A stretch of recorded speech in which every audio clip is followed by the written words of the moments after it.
आज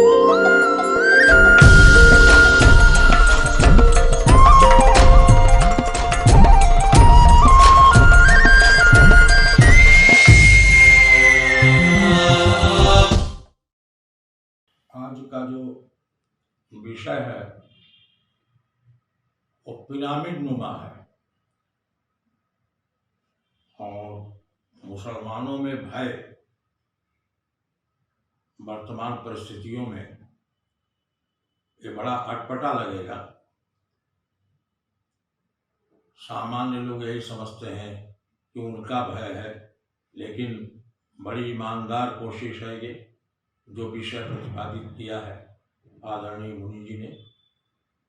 उनमें जो भय है, minority is the more active, अल्पसंख्यक बड़ा सक्रिय होता है और आज़ादी के बाद अल्पसंख्यक होने का जितना लाभ अल्पसंख्यकों को मिला है वो सामने उदाहरण है। बड़े विशेष अधिकार और ऐसी स्थिति में सारी सुविधा व्यवस्था शरीयत देने के बाद भी अगर उनमें भय है तो ये बड़ा आश्चर्य है।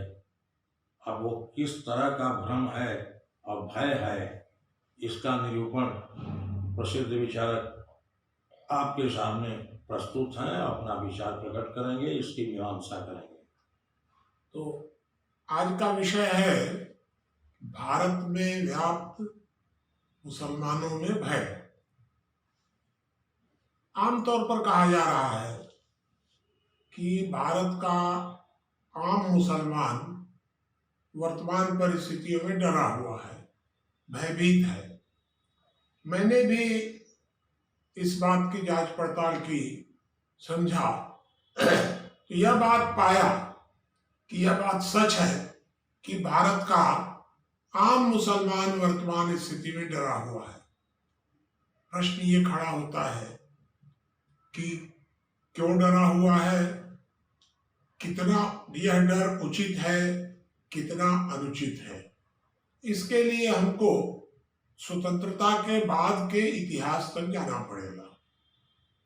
देखिए, धर्म के आधार पर दो प्रकार के लोग हैं। मुसलमानों में भी कुछ लोग सांप्रदायिक प्रवृत्ति के हैं, कुछ धार्मिक प्रवृत्ति के हैं।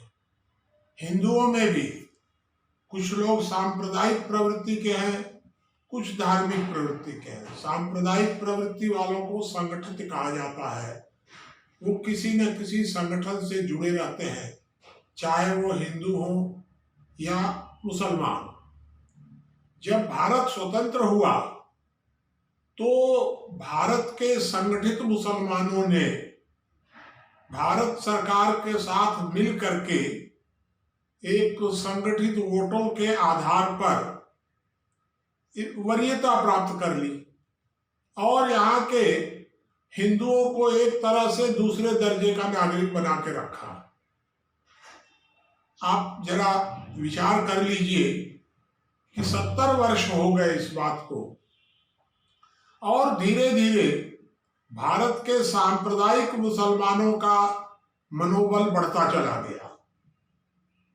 अब पिछले 5-6 वर्षों से जब विपरीत परिस्थितियां आई और विपरीत परिस्थितियां आने के बाद यहाँ जब समान नागरिक संहिता के प्रयत्न शुरू हुए तो स्वाभाविक था कि जो 70 वर्षों से वरीयता में थे, लाभ प्राप्त कर रहे थे, साथ सब लोगों को ब्लैकमेल कर रहे थे, अपनी आबादी मनमानी बढ़ा रहे थे, विशेषाधिकार प्राप्त कर रहे थे, उन लोगों को कष्ट होना शुरू हुआ। अर्थात भारत के सांप्रदायिक मुसलमानों में यह डर पैदा हो गया कि क्या हमें भी अब सबके समान बराबरी के आधार पर रहना पड़ेगा? क्या हमारी जो पहले छूट थी वो अब छूट नहीं रहेगी, वो वरीयता नहीं रहेगी? इसलिए उनके अंदर एक डर तो पैदा हुआ। लेकिन इसके साथ साथ जो सांप्रदायिक मुसलमान नहीं हैं, धार्मिक लोग हैं, शांति से भारत में रहना चाहते हैं, वो क्यों डरे?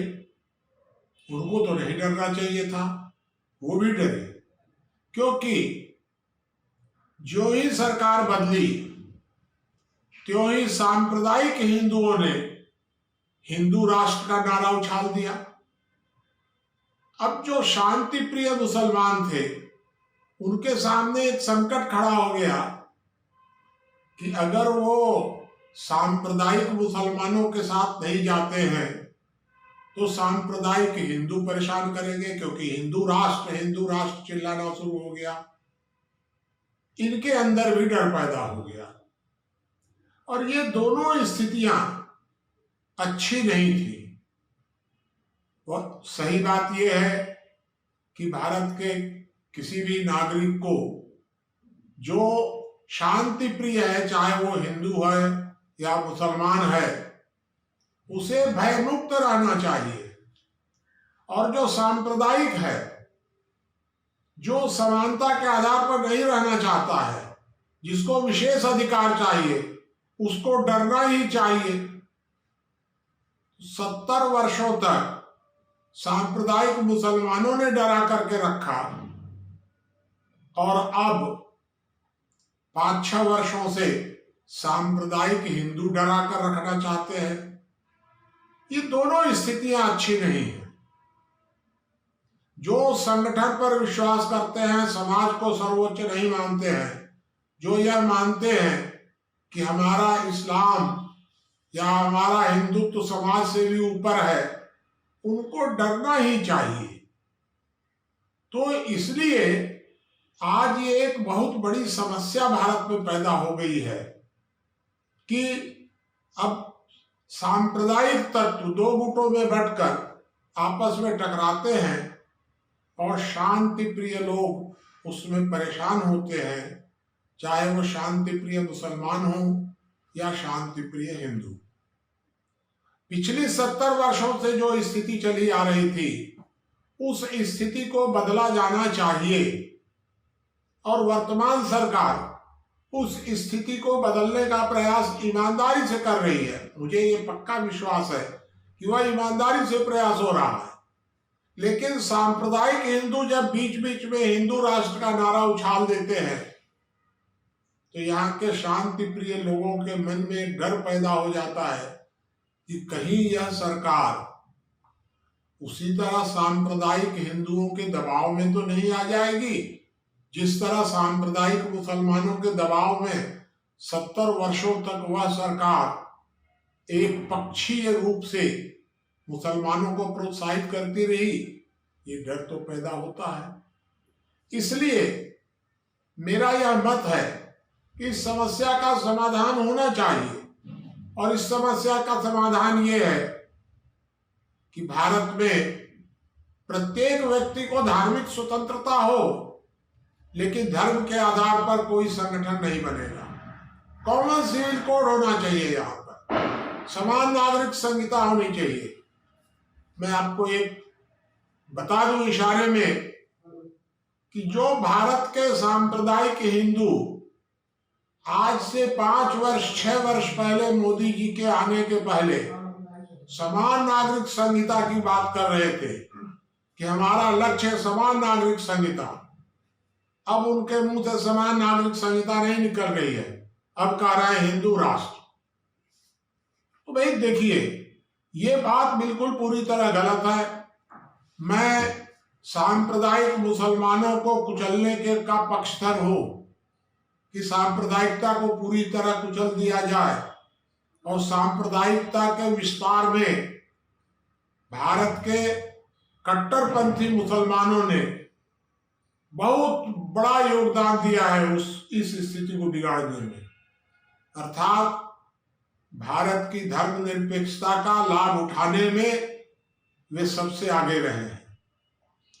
लेकिन मैं इस बात के भी पक्ष में नहीं हूं कि उन लोगों की जगह पर सांप्रदायिक हिंदू आगे आ जाए और भारत की धर्मनिरपेक्षता उसी तरह लहूलुहान होती रहे जैसे 70 वर्षों तक चलती रही।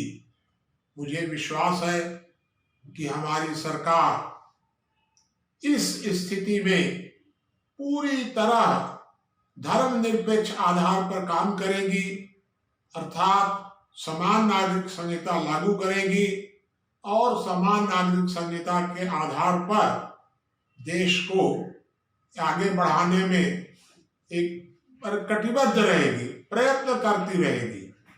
हिंदू और मुसलमान के बीच में विभाजन, धार्मिक आधार पर विभाजन का एक परिणाम हम लोग पहले देख चुके हैं। अब वर्तमान दोबारा इस परिणाम को हम देखने के लिए तैयार नहीं हैं और इसलिए भारत का चाहे हिंदू हो या मुसलमान, सब लोगों को एक स्वर से कॉमन सिविल कोड की मांग करनी चाहिए, समान नागरिक संहिता की मांग करनी चाहिए। भारत में न कोई हिंदू राष्ट्र बने भारत, न मुसलमानों को वरीयता दी जाए, भारत में न कोई अल्पसंख्यक रहे न बहुसंख्यक रहे। भारत 130 करोड़ 35 करोड़ व्यक्तियों का देश हो, धर्म जाति भाषा क्षेत्रीयता लिंग के आधार पर किसी प्रकार का कोई भेदभाव नहीं हो, ये मेरा अपना मत है। आप इस संबंध में और जो प्रश्न करना चाहें वो प्रश्न आप और कर सकते हैं। प्रश्न ये है कि स्वतंत्रता से पहले धार्मिक आधार पर मुसलमानों को अलग कर दिया गया था, फिर भी मुसलमान यहाँ रह रहे हैं, फिर भी वो भय पैदा क्यों हो रहा है उनके बीच में? देखिए, भारत का विभाजन कहा जाता है कि धार्मिक आधार पर हुआ नहीं। एक बात आप जरा विचार करिए कि पाकिस्तान लेकर के वो लोग तो चले गए मुसलमान कि भाई हमारा पाकिस्तान अलग हो गया, तो पाकिस्तान में मुसलमानों को विशेषाधिकार दिया गया और भारत में भी मुसलमानों को विशेषाधिकार दिया गया, तो फिर विभाजन कहाँ हुआ? वहां भी मुसलमान विशेषाधिकार में, यहाँ भी विशेषाधिकार में, तो मुसलमानों की वरीयता दोनों जगह रह गई। वहां हिंदू अल्पसंख्यक था तो उसको अधिकार नहीं मिले और यहाँ हिंदू बहुसंख्यक था तब उसको अधिकार नहीं मिले। मेरे हिसाब से तो दोनों जगह मुसलमानों की वरीयता रह गई। भारत में कोई विभाजन हुआ नहीं, नाम मात्र का ये ढोंग हुआ विभाजन। दोनों जगह पर मुसलमान वरीयता में रह गए। इसी में प्रश्न जोड़ना चाहूँगा, स्वतंत्रता के पहले तो धार्मिक आधार पर हुए, स्वतंत्रता के बाद जो बांग्लादेश बना उसके बाद भी मुसलमान फिर भी विशेष अधिकार क्यों चाह रहा है? नहीं, भारत में षड्यंत्र पूर्वक मुसलमानों की आबादी बढ़ाने की छूट दी गई। जो अपने यहाँ हिंदू कोड बिल बना, जैसे कहा जाता है कि भारत का संविधान धर्मनिरपेक्ष है। क्या धर्मनिरपेक्ष संविधान बताइए?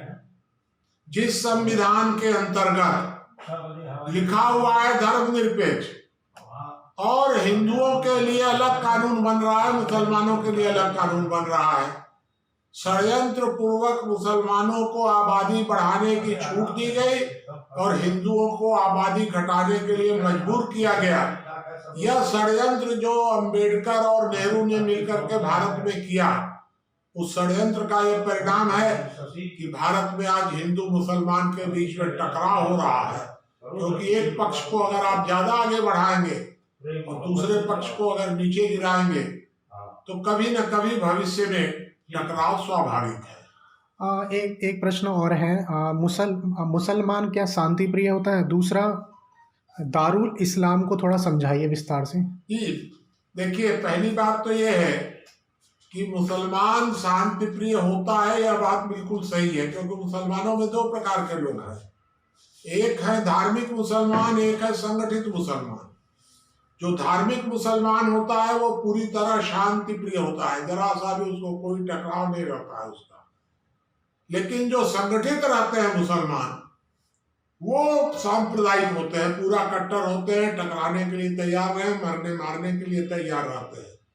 अब जरा आप सोचिए अभी कि सांप्रदायिक मुसलमानों ने पिछले 2-3 महीने से गदर मचा रखा है पूरे भारत में। लोग कहते हैं मुसलमान डरे हुए हैं।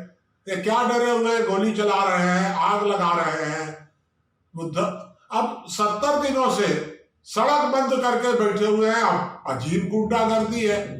सड़क बंद करके बैठे हुए हैं, हम नहीं जाने देंगे किसी को। डरे हुए क्या है ये लोग? ये डरे हुए कुछ नहीं है। वास्तव में जो हम लोग समझ रहे हैं डरे हुए ना, ये सिर पर चढ़े हुए रहे हुए हैं। और अब पिछले 4 महीने से फिर से ये लोग उसी तरह से पुराने सरीखे सामने आकर के और सड़क बंद करके बैठे हुए हैं। तो ये एक बहुत बड़ी एक विडंबना ही है कि भारत में इस तरह की स्थिति है। और आपका क्या कोई प्रश्न था? एक प्रश्न, दारुल इस्लाम को थोड़ा समझाएंगे? दारुल इस्लाम और दारुल हरब ये और दारुल अमन 3 तरह के होते हैं इस्लाम में। जो देश शांति प्रियता के आधार पर चलते हैं उनको दारुल अमन कहा जाता है। और दारुल हरब वे देश हैं कि जहां पर मुसलमान बहुसंख्यक नहीं है, अल्पसंख्यक है, वहां शरिया लागू नहीं है। वहां अल्पसंख्यक जो हैं वो अल्पसंख्यक होने के कारण उसको दारुल हरब कहते हैं। और दारुल इस्लाम वो होता है कि जहां मुसलमान हावी हो जाते हैं, शरिया लागू कर देते हैं, वहां मुसलमानों के मुताबिक कानून चलने लग जाता है। तो मुस्लिम बहुल जो देश है वो दारुल इस्लाम कहे जाते हैं। और जो अल्पसंख्यक मुसलमान हैं वो दारुल हरब कहा जाता है। और दारुल अमन तो कहीं होता नहीं है, ये तो कहने की बात है कि दारुल अमन, क्योंकि जहां मुसलमान बहुसंख्या में होगा वो बाकी सब लोगों को एक प्रकार से गुलाम बना करके रखता है। आपने कहा है कि इस समस्या का समाधान गांधी विचारधारा है, ऐसा क्यों कहा आपने? जी, तो गांधी विचारधारा के अतिरिक्त इसका और कोई समाधान नहीं है। देश को हिंदू मुसलमान के आधार पर विभाजित मत करिए। समाज सबसे ऊपर होना चाहिए, समाज के नीचे धर्म रहेगा। लेकिन तीसरी बात कि संगठन मत बनाइए। धर्म के आधार पर अगर आप संगठन बनाएंगे तो संगठन आपस में टकराएंगे ही। संगठन बनाने पर पूरी तरह एक तरह से रोक लगा दीजिए कि संगठन आप बना सकते हैं लेकिन आपको कोई सरकारी मान्यता नहीं मिलेगी। भारत 135 करोड़ व्यक्तियों का देश बना दीजिए। मेरे विचार से इस सारी समस्या का समाधान गांधी में ही निहित है, गांधी विचार में निहित है। इसका समाधान इस्लामीकरण में नहीं है, इसका समाधान हिंदूकरण में नहीं है, इसका समाधान गांधी के बताए हुए मार्ग पर ही चलने से हो सकता है। और कोई प्रश्न हो तो आप